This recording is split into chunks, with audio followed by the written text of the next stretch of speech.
sa huling panahon ito ay hindi madali. Napakarami pong mga pagsubok. Now, ano ba itong pagkatalaga o pag-aalay? Gusto kong alalahanin ninyo mga nanay at tatay. Ang pagkatalaga ng bata ay isang seremonyang relihiyoso kung saan ang mga magulang ay pampublikong nangangako na palakihin ang kanilang anak sa isang paraan na nagbibigay pugay sa Diyos, mga kapatid. Now, ang pagtatalaga o pag-aalay na yung anak, dapat ginagawa yan sa maraming mga tao na parang kasal din. Na inyong ipapakita sa publiko na kayo ay nag-aalay na yung anak sa harapan ng Diyos at sa harapan ng Iglesia. Ay mas maganda talaga kung kayo mag-aalay sa Diyos o mag-dedicate sa Panginoon ng inyong mga anak ay sa loob ng simbahan. Yung iba kasi, birthday na, doon na dedicate. Pero pamilyan ko man kayo, pero supposed to be, ay nasa simbahan ginagawa yan. Kasi yan po yung ang bata kapag naitalaga o na-dedicate, ay yan din yung simula ng araw na sila'y magiging kaanib sa ating iglesia. Okay? Now, ano pa itong pagtatalaga nito o kaya ang pag-aalay? Anong ibig sabihin nito? Ang pag-aalay ay kinikilala o kilalanin ang kapangyarihan ng Diyos. Tandaan niyo ito. Bakit kayo nag-alay ngayong umaga ng inyong mga anak sa Diyos? Ay dahil kinikilala niyo ang ating Panginoon na siya makapangyarihan sa lahat. Kinikilala ng mga magulang na ang kanilang anak ay isang regalo mula sa Diyos at pag-aari ay siya. Ang may-ari ng anak ninyo, although kayong gumawa niyan, pero ang may-ari niyan ay ang Diyos sapagkat siya may-ari ng buhay natin at kayo bilang mga magulang ay pinagkatiwalaan ng ating Panginoon. At dahil pinagkatiwala yan sa inyo ng Panginoon Diyos, ay kayo nangangako sa araw na ito na kayo maging mabuting katiwala ng Diyos sa magitan ng pagkakalinga ng inyong anak sa ating Panginoon. Pangalawa, ang pag-aalay o pagtatalaga ng inyong anak sa Diyos ay, pangalawang ibig sabihin yan, ay humingi ng pagpapala sa Diyos. Kaya mahalaga talaga na yung mga bata ay nagkaroon ng child dedication. Kasi yan ang araw na masimulan nila na tanggapin ang bendisyon ng ating Panginoong Diyos. Na humihingi ang mga magulang ng patnubay at proteksyon ng Diyos na buhay o sa buhay na kanilang anak. Kapag itinalaga ninyo inyong anak sa Panginoon, yan ang araw na hinihiling nyo ang proteksyon ng Diyos na ngayon sa araw na yan, ang banal ng hell ay maging kasama ng inyong anak para sila'y ingatan at ilayo sa anumang kapahamakan hanggang sa kanilang paglaki. Kaya napakaganda talaga na kapag na-dedicate natin ating mga anak. Pangatlo, ano ibig sabihin ng child dedication? Magsagawa ng spiritual na pagsasanay. Ano ibig sabihin nito? Nangako ang mga magulang na ituro sa kanilang anak ang tungkol sa Diyos. Ang pagtatalaga o ang child dedication ay hindi lamang po yan seremonya ng simbahan, kundi simula sa araw na ito, kayo po ay nangangako sa Diyos na inyong ituturo ang Panginoon sa inyong mga anak. Amen? Okay? Inyong ituturo sa inyong mga anak ang tungkol sa ating Panginoon Diyos. At itatanim ang mga pagpapahalagang Kristiyano. Na ngayon pa lang ituturo nyo ang doktrina ng simbahan. Ang katuruan ng ating Panginoon. Kung anong Seventh-day Adventist, anong tradisyon ng tunay na iglesia ng ating Panginoon. Na ngayon nangangako rin kayo sa Panginoon, basta sa gawain ng Diyos, inyong ipagkakalob ang inyong anak sa gawain ng ating Panginoon. Amen? Amen. Yan din bang naisip ninyo ngayong umaga?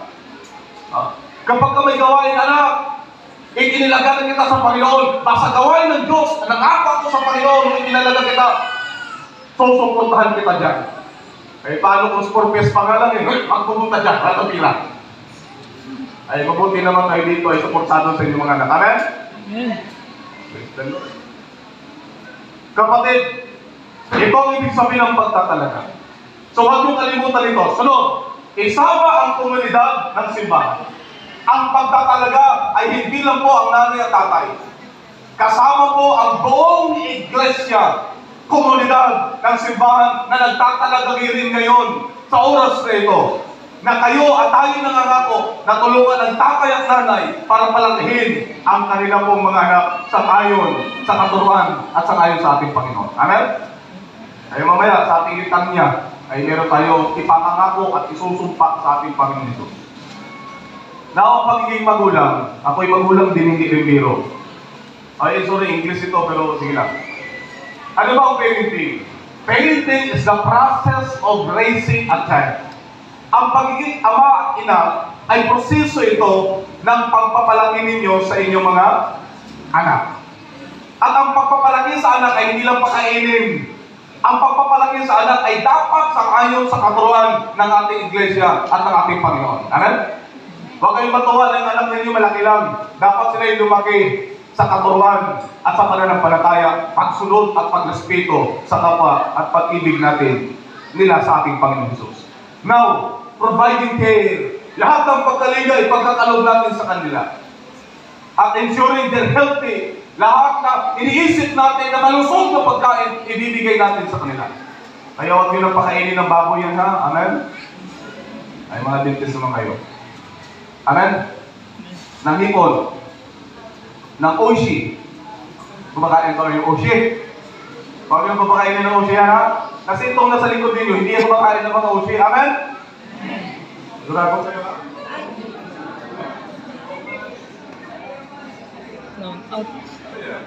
Ito ay yung pagkakaloob sa ating mga anak. And development from infancy to adulthood. Na inyong sinusubaybayan ang inyong mga anak simula na ngayong araw na ito, simula na sila ipinanganak hanggang sa kanilang paglaki. Kasi ang pagiging magulang ay hindi lang yan ngayon.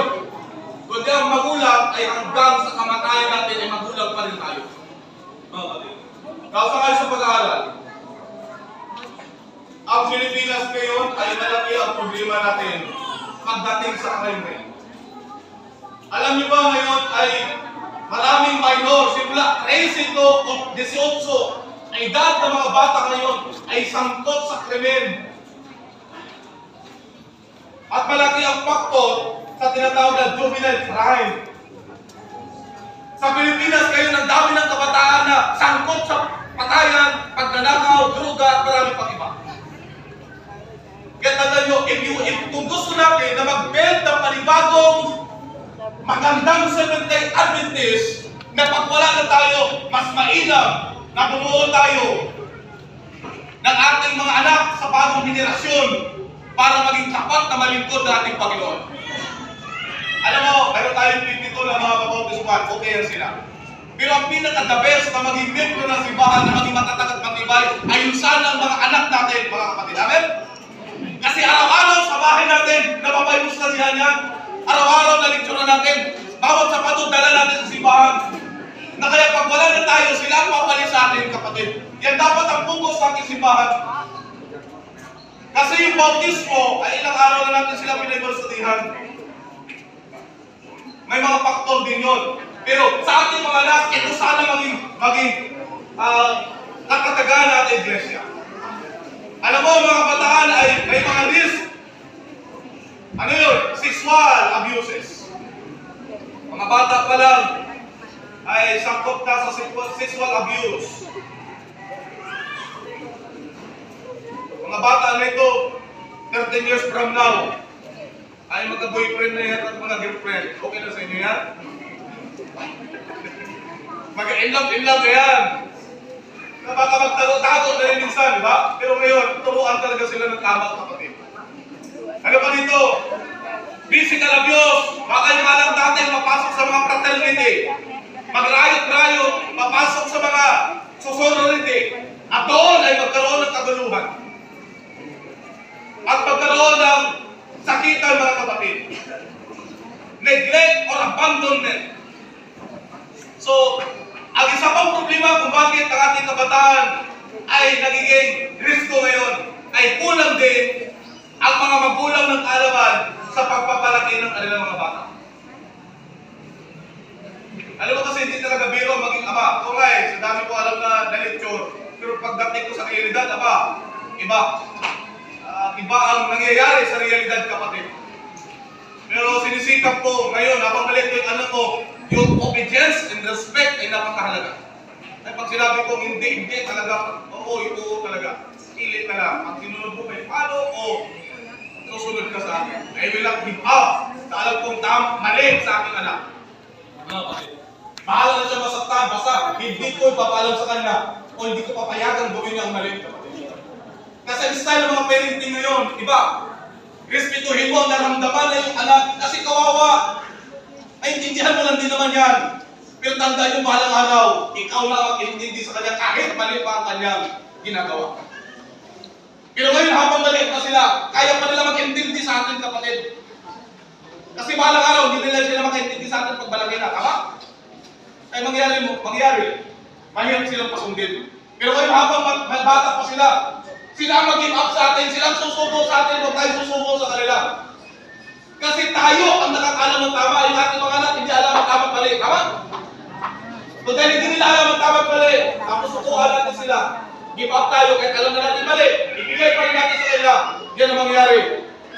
Sila ay prone na hindi maging mabuti yung kaanin ng pambahayan natin, hindi na maging mabuti yung kaanin natin, iglesia. At silang sisira ng pangalan sa Bethlehem Church. At hindi maging mabuting society ng ating barangay at ng ating Islam ng Mindoro, mga kapatid. So kaya nga malaking faktor ng ating mga magulang sa pagpapalaki ng ating mga anak. Alam mo, mga kapatid, sa pag-aaral po ng World Health Organization noong October 31 ay ang dami ng nagawa sa Pilipinas lang ito, kapatid, sa Pilipinas lang. Nataklas yung mga magulang kung paano sila magpapalaki. Rinig ba ako dito? Rinig? Number 1, ang permissive parents. Ito mga magulang na masyadong permissive. Ano ito? Walang disiplina. Ang concern niya lang ay yung gusto ng kanyang anak, masundan ng kanyang anak. Okay? Masyadong protective, overprotective siya sa kanyang anak, pero walang disiplina. Ang laki ng pag-ibig, pero walang disiplina. Sundin nila kung anong gusto ng kanyang anak. Hindi po dapat. Pangalawa, yung tinatawag na authoritarian parent. Ano naman ito? Sobra namang taas ang pag-ibig. Okay, high on rules, high on discipline, and low on love. Hindi naman ito gusto ng Panginoon para tayo sundalo sa bahay. Diba? Walang pag-ibig. Mataas ang rules, mataas ang disiplina, pero walang pagmamahal. Ayaw ng Panginoon yan. Okay? Now, sunod yung neglectful parent. Ito naman yung magulang na walang pakialam sa kanyang anak. Palagi nilang galit sa anak niya. Walang pakialam, walang payo, walang banding sa kanyang anak. Hindi ito epektibong mga magulang. Walang concern, walang care sa kanyang anak. Pinapapabayaan ng kanyang anak, pinapagutungan ng kanyang anak. Walang pakialam sa emosyonal aspekto ng kanyang mga anak. Neglectful. Pero gusto ng Panginoon ito, yung tinatawag na authoritative parent. Ang authoritative parent ay ito yung taong mataas ang pag-ibig, mayroong disiplina, na pagka nagkamali ay meron talagang ipapareres ang pagkakamali. Pero pagkatapos yun, ay nandun pa rin ang kanyang pagmamahal, kapatid. He is a firm parents. Pag sinabi niya, ito talaga. Okay? Parents are firm but loving. Siya ay tumatayo kung alin ang tama, pero nandun ang kanyang pag-ibig. Ito ang nais ng ating Panginoon. Kasi mahalaga ang disiplina sa ating mga anak, kapatid. Kasi pag walang disiplina, ay walang paglago ang ating kabataan. Napakahalaga yan. Anong sabi ng Bible? Sa Proverbs chapter 22 verse 6, ito sabi ng Biblia, turuan mo ang bata sa daan na dapat niyang lakaran. Ang pagkakamantaman siya ay hindi niya iniwalayan. Ang sabi ng Bible, turuan ng bata sa dapat niyang lakaran. So ang bawat bata pala ay may dapat lakaran. Na kapag humiwala yung bata natin, yung anak natin sa atin, bilang mga magulang, ay mayroon siyang alalahanin sa mga tinuro natin. Ano ba sabi ng Bible? 29 verse 17. Sawayin mo ang iyong anak. Hindi pala pwede pabayaan ng anak natin, sabi ng Bible, sawayin. At bibigyan ka niya ng kakayahan. Yung taong ang magulang na palag, ang magulang na nagsasawain sa kanyang anak.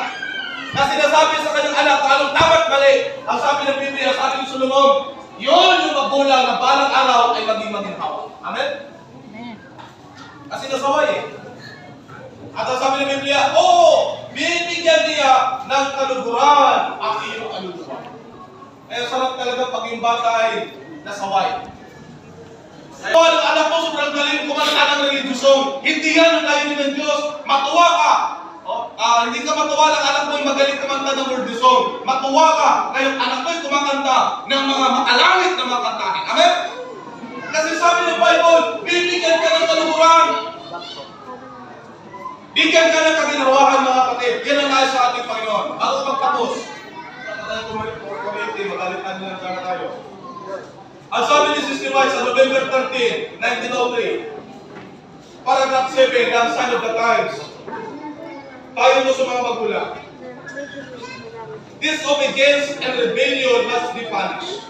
Lahat ng pag-rebel din ng ating anak at ang hindi pagiging masunurin sa atin ay nararapat na bigyan ng parusa. Amen? Nakayon ko kayo? Nasa mamaya na bigyan parusa. Kayo kayo nagpaparusa din sa inyong mga anak? Hello?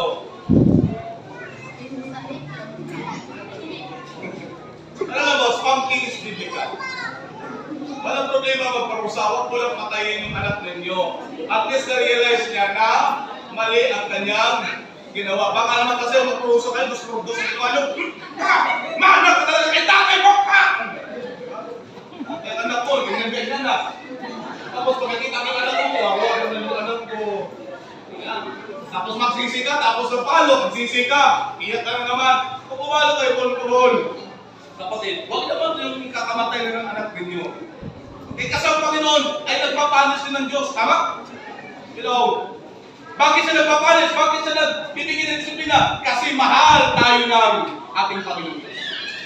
So ang huli na magulang na nagmamahal sa kanyang anak, pag nakita niyong anak ninyo ay nagre-rebelde na, hindi na yung masunuran sa inyo, narapat na bigyan siya ng kaparusahan na hindi kanyang ikakamatay. Makarealize lang siya na mali yung kanyang ginawa. Kaysa, pabayaan niya palang araw na gobyerno na ang habol dyan, pulis na ang habol dyan, sundalo na ang habol dyan. At makita mo na lang sa kulungan. Pili kayo. Hello? Diba? Ibang tao na magasumpok sa anak ninyo. Ibang tao na ang babaril sa anak ninyo. Kasi nga, hindi marunong sumunod. Rebelde. Kaya nga, habang bata pa, yan ang ituturo natin sa kanila. Ako nga, bilang tatay, yan ang dapat natin ituturo sa kanila. Dapat, remember, tandaan nyo ito. Bago nyo i-implement sa inyong anak ang pagiging masunurin, dapat muna kayong mga magulang ay masunurin din sa ating Panginoon. Amen? Pag Sabado, wala magtrabaho. Amen? Magsimba. Amen? Paano sinasabi ng Panginoon ay susundin? Kasi dapat bilang mga magulang, kung gusto natin ating mga anak ay masunurin, tayo rin ay narapat na din maging masunurin. Sa kayo sa pag-ibig, sa pagsunod at paggalang sa katuruan ng Iglesia, kayo-ba'y nangangako sa ating Panginoon? Abay nangangako na papakainin nyo ng mga malulusog na pagkain ng mga anak, ng mga hotdog.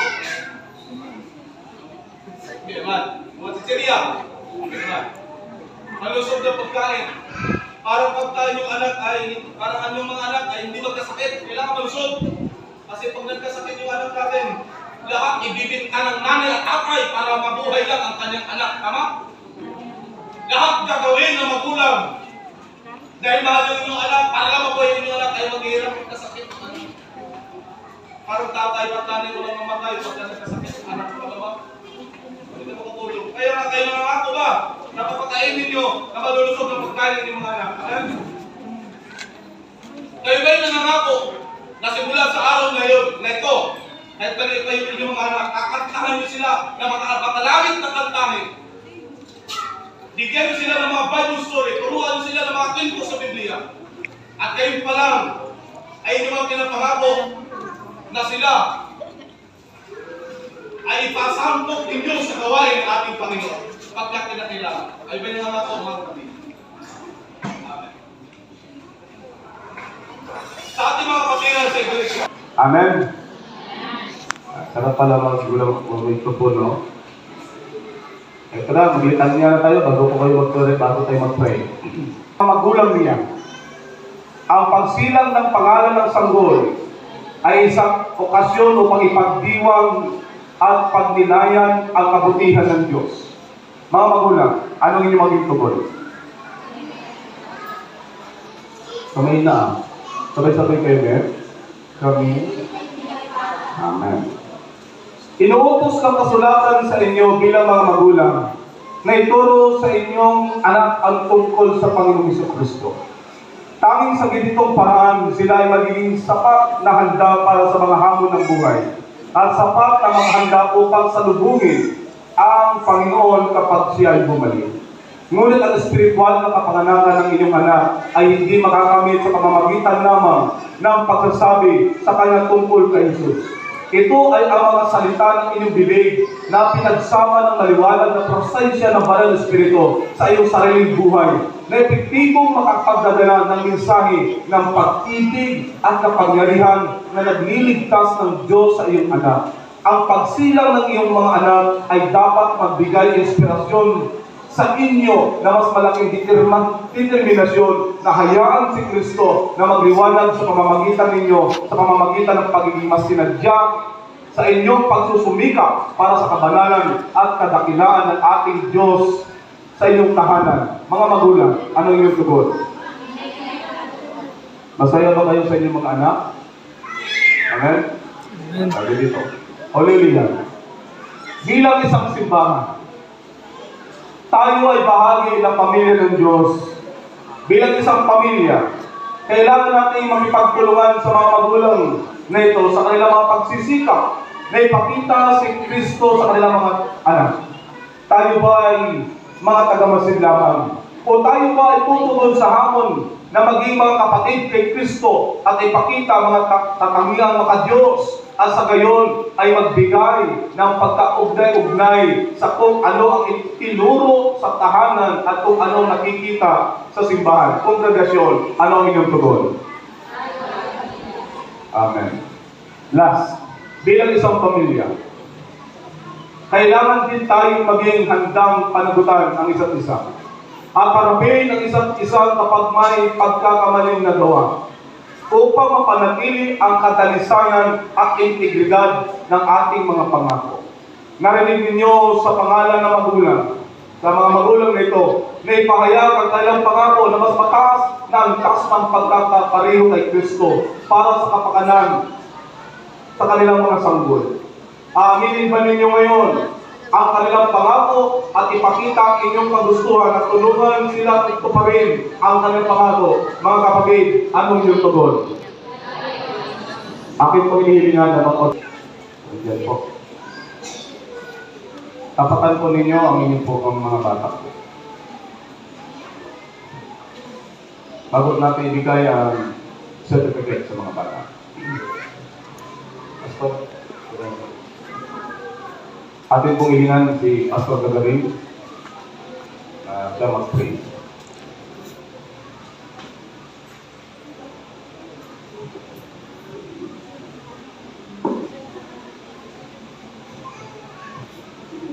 Kasi mga diakono, mga lahat. Mga Odin, Deacon po. Lahat ng mga kaagaran. Ano pa ang elders yan, mga kapatid? Lahat ng elders. Napatan niyo po.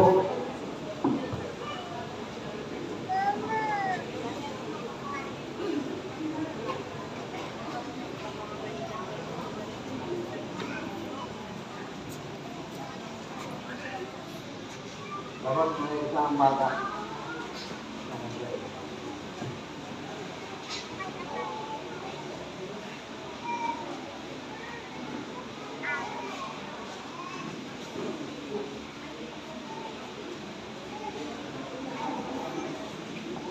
Baka nandyan din yung mga ninong at ninang. Pwede rin tumama dito sa panalangin. Kayo ay nagpalaga na Meron po mga ninong at nina. Pwede po pumasok po kayo ito.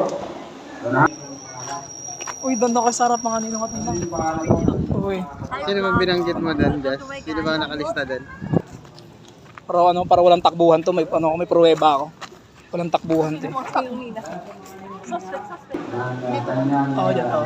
Tapatan nyo lang si Pampan. Tapatan nyo. Yun din po ang inyong tungkulin. Mga ninong at ninang, hindi lamang po yung Pasko, yung birthday. Ganon kasama yun. Sige, tayo po nalangin.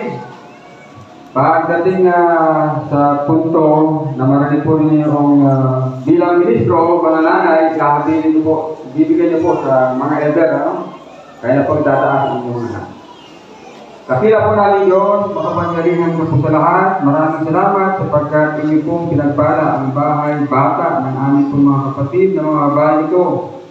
Mga magulang na babae na inyo pong binuksan ang kailangan sinapupunan at inyo pong pinagkatiwala ang mga sanggol, ang mga bata na ngayon po ay kailangan tangan-tangan, nagiging sanhi ng kailangan pong maigting na pagkasama bilang mag-asawa, nagiging inspirasyon sa bilang Diyos ng kailangan pong kasiyahan, bagamat maraming mga sinurnin ng buhay ang kailangan naranasan dahilan po sa mga batang ito sa tuwing hapon, sila po ay nagkakaroon ng kalakasan at panibagong pag-asa na harapin ang bukas dahilan po sa mga malusog na mga batang ito na Diyos. Kaya ngayon, aking pong hinihiling na aking yung patuloy na patnubay, pagkapala ng buhay at kalusugan, kalakasan ay lagi niyo pong ipagkakaloob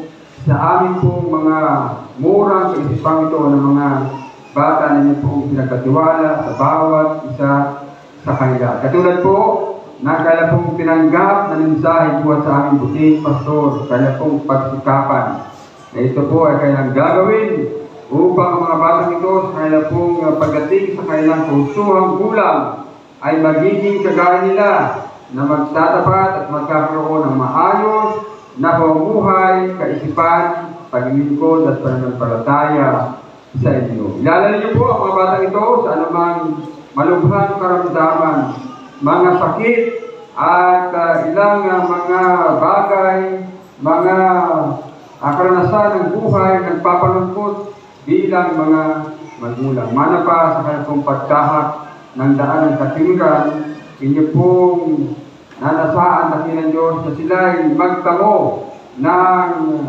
patuloy na patnubay at sila po sa ng Diyos ay magkakaroon ng tagumpay na pamuhay sa hinaharap.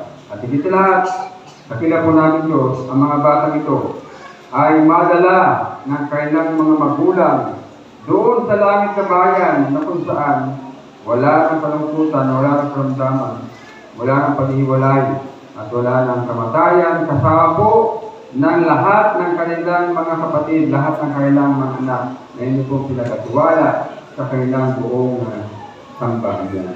Kaya ngayon, bilang ministro ng Ebanghelyo, ang mga batang ito na ang pangalan ay amin pong itinataas sa inyong banal na luklukan ng patnubay. Dakila po namin Diyos, sila po inyong tanggapin bilang mana, hindi lamang ng kanyang pamilya, kundi ng inyong iglesia, na sila isasangkapan ninyo ng tagumpay, ng buhay, ng pananampalataya. Panginoon, sila po'y aming inihahandog, itinatalaga sa aming dakilang manlalalang, dakilang manggagamot, tagapagligtas na dati ang aming pong Panginoong Hesus Kristo. Sa pangalan ng Diyos Ama, ng Diyos Anak at Diyos Espiritu Santo, magpasama hanggan. Amen. Congratulations po, mga minamahal ko mga kapatid. Balik na po. I-bless nyo. I-bless nyo mga nila at ninong. I-bless nyo mga Gragas, ay Pastor Bechamel. Hindi, itong Gragasin. ano ang bisita niya? Sino Sa ba yung ating bisita? This program pala? Divine Service Coordinator, i-prepare na po kayo para po sa ating Divine Service. Tama ko po'y nagbibigay ng certificate ng verification. So, muna umupo ang mga nanay. Huwag nyo nang questionin, nandyan na eh. Nanay tatay, muna umupo. Ito ay palatandaan na ito ng iyong mga anak ay hindi talaga sa ating Panginoon. Pero bago ko bigay, ay akin po munang basahin ang nilalaman po ng certificate. Child pangin mo na Education kayo. Certificate. Oh, This labas mo na certified kayo. Pangin mo na kayo. not Ali Mayet Cascante, born on 13th day of March 2022 at San Jose District Hospital, San Jose Occidental, Mindoro, dedicated to the Lord by. Sino ba ating district children ministers dito? Pwede ba tumayo? Sino po si JM? Ma'am JM? Where are you? Para kayo po ay makatuwa po dito. Okay, Ma'am JM? So, the Lord, Father, who will be Cascante, Mother, Isabel, Nakatingin. Kilala namin yan. acknowledges that God gave them this precious gift and that they are responsible in guiding this child in the nurture of God. This solemn dedication was held Magsaysay Seventh-day Adventist Church, Magsaysay Poblacion, Occidental Mindoro, November 30, 2024. Signed, Official Minister and Pastor Justin Suzanne. Okay, Ma'am JM, nasan si Ma'am JM? Nasa Children. Ang ating district president na lang, DCC President. Sir Mel, ito po kayo dito. Ating po district president. Okay, saan po si Noel T. Cascante and Isabel Cascante? Dito po kayo. Okay. Sunod ay this certificate that's certified John Lucas C. Mingo na pinanganak noong 30th day of October 2024 sa San Jose District Hospital, San Jose Occidental, Mindoro. Na itinalagan sa Diyos ang kanyang mga magulang. Ang ama ay si Alexis Mingo, ang nanay ay si Jeneline Mingo. Congratulations po. Okay na, pwede lang po yung umupo, kaya yung upuan. Next ay certified that Giovanni Mike Mingo. Pinanganak noong 8th day of September 2023 sa Jose District Hospital. Ang mga magulang ay si Angelica Mingo. Mother. Congratulations po. Sir Mel. Next ay si Maxel Ignacio. Pinanganak noong 27th day of June 2024 sa San Jose District Hospital. Ang ama ay si Joshua Ignacio and mother Maylene Ferrera Ignacio. Doon sa kabila tayo. Next ay certified that Natalie May F. Cascante. Ipinanganak noong 30th day of March 2022 sa San Jose District Hospital. Ang ama ay si Noel T. Cascante and mother May F. Cascante. Dalawa. Okay, sige, bigay na lang. Next ay this set po. Yan na. Sige. Thank you sa ating district. This is by that Noel Mitch F. Cascante, born 7th day of August 2024. Father Noel T. Cascante, mother May F. Cascante. Anak ko rin to, Noela. Yan na yun. Nagobol. Uy, puro kay Cascante man ito lahat. Puro Cascante na ito lahat. Alright, next, by Rosagel Ferrera. Pinanganak ng 24 day of January 2021. Mother Marivic Ferrera. Congratulations po.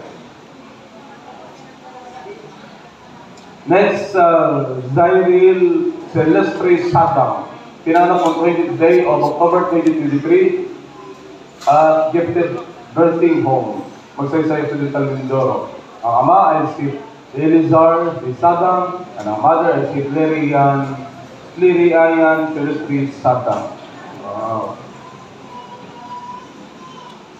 Next, Camel Tenorio Manalo. Pinanganak ng 23rd day of September 2020 sa District Hospital. Ang father ay Big Alborja Manalo and mother Emily Tenorio Manalo. Samahan mo gabi para